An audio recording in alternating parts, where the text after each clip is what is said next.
Wearing a mask will protect me from the virus. The problem is that people who wear these masks usually don't wear them properly. The coronavirus came from bat soup.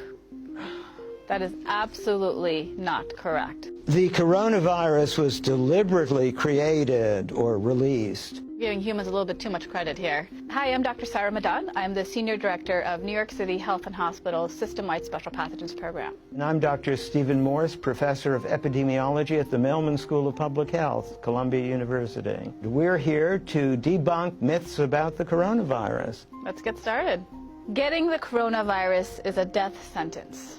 Well, there's a lot we still don't know about the coronavirus disease, but based on the data that is coming out, it seems to be a mild type of viral infection. There's a 2% fatality rate and about 18 to 20% that may be in the critical condition range. And those 2% who die are the sickest. They're in the hospital already. So even those in the hospital have probably a 98% chance of surviving. So it's not a death sentence, I agree. It's not a death sentence.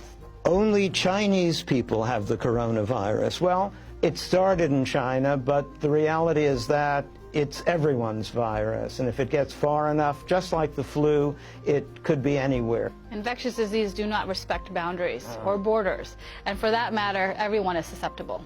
The coronavirus is the most dangerous virus. That is not true. There are a number of different viruses out there in the world. So let's just compare it to another type of virus. So you have the Ebola virus disease, which has a much higher fertility rate associated with it. I think the official count is now 6,000 recoveries. But you know, one of the funny things is that we don't usually report recoveries when someone is discharged from the hospital. So all those recoveries, probably there are many more on the way as well. Wearing a mask will protect me from the virus. A lot of people like to think so, and of course a mask gives you a sense of security, but the problem is that people who wear these masks usually don't wear them properly. They've never really been trained. They may not know what kind of mask to wear. So there's two types of masks. One, the simple or surgical mask that you see the general population wearing, and then there's another type of mask that healthcare workers wear. It's called the N95 mask, and it's a respirator, and it is able to filter particles that are airborne with 95% efficacy. And the one that healthcare workers wear, they have to go through what we call fit testing, and so to make sure they have a perfect seal. People who may think they want to wear an N95 find it very uncomfortable after a while, so even if it's well fit, it's then especially hard to breathe through. And the mask is really for those that are infected with the actual coronavirus disease, not so much for a healthy individual. So things that actually proven to be effective is washing your hands often, with 20 seconds, as well as obviously if you're sick, staying home. So a number of other public health measures that actually are proven to be extremely effective. The coronavirus came from bat soup.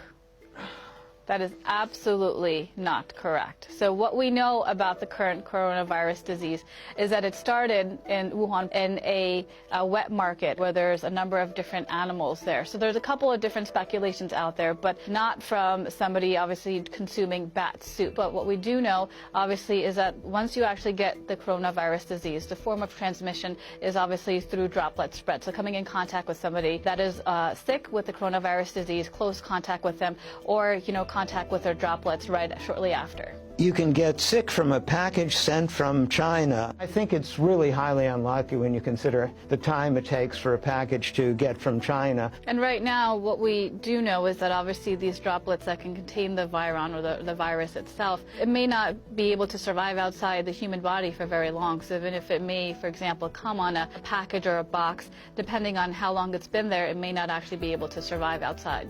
But we still don't know. Closing borders will stop the spread of the virus. These types of respiratory viruses, they don't respect borders, as we know. And it's not the fault of a government that this type of outbreak is starting or spreading. It's just the nature of the virus itself. Travel bans historically have proven not to be very effective. In fact, it seems that it was the opposite. They caused more fear, make more chaos. People were reluctant to actually come forward with actually reporting that they had the illness. A lot of it is perception, and with travel bans, a lot of it, politicians particularly, I hate to say, like to do that because it gives the appearance of doing something, but it is often counterproductive. The federal government does state non-essential travel should be restricted, obviously, to mainland China. That's the epicenter, and that's where there's a lot of community transmission. But outside of China, where you may see there's over 24 countries that actually are reporting to have coronavirus disease, if there is no community transmission, there is obviously no risk to the general public. But continue to look at Centers for Disease Control's website. They have a travel health advisory section that you can actually go to and put the name of the country, and it'll tell you the precautions. And as well as go to your healthcare provider. They can provide some travel guidance to you if you need to travel to various areas that may be reporting outbreaks of coronavirus disease. The virus only affects older people. Well, that's kind of half true. It affects everybody, even children. The older people, however, are the ones who are more likely to have severe disease or more serious disease. So all of us older people have to be careful, but it affects everybody. And even the older people, most of us, will probably not even be that sick. The coronavirus is the same as SARS. So the coronavirus is in the same family as SARS. It's a coronavirus disease. There are two various, and now 3 coronaviruses known to cause more severe infections in humans. SARS is one of them.